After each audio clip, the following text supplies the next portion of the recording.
Let's talk for a moment about how to prepare the surface on a friction call, and there's lots of different friction calls. I'm actually going to do the surface on 3 different ones just to show you the differences. This is a slate call, and slate is a relatively porous surface. It's not very hard, so you can use a scratch pad, and you don't have to go buy these from any place. You can just use a scotch pad from the store, cut it into small sections like that, and you want to clean the entire surface of the call off. And I do these at home before I ever go to the turkey woods, but it's sometimes during the day you need to refinish them anyway. So the first effort is just to clean the top of the slate call off.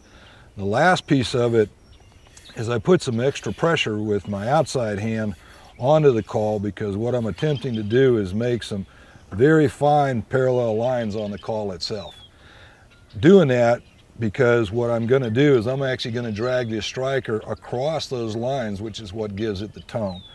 So those lines being made there, you could basically make a purring sound with it, and you can almost hear that striker bounce across those lines that I've made. If you want to make a yelp, you're just making those circles. And when you cut with the call, you basically just turn it. I turn it a little bit in my hand.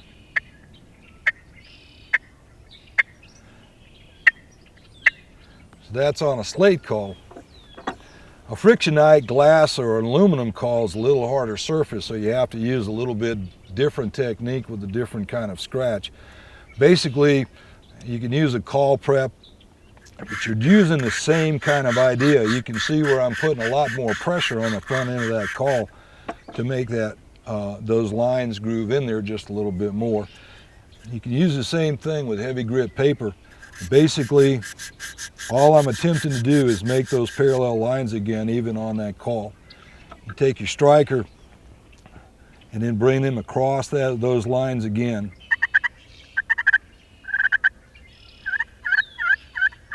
You can hear the tone difference as soon as the striker's coming back towards me. It's actually crossing those parallel lines again and making that sound. If I turned it this way and went even with the lines, you can not hear the same break in the tone, because I'm coming with the lines as I do that. And the last one is called a scratch box. These are pretty popular calls, and I like them a lot, but they make them a little bit more difficult to prep them unless you've kind of just messed with them a little bit. The first thing you're going to do is just go in line. You notice I don't have the ability necessarily to go all the way across the call. But once you finish that smoothing action, then what you're going to do is you're just going to take and you're going to do the same thing to make those parallel lines happen in that scratch box. It's just not as long of a stroke with that. But then you can just basically hold that scratch box in the same way. And you can actually hear the amplification with a scratch box a little bit more on those purrs. That's basically the way that I prep calls. Before I go to the field, I'll do it the day before. I'll put them in sometimes in more moist weather. You may have to do it a few more times during the time that you're hunting.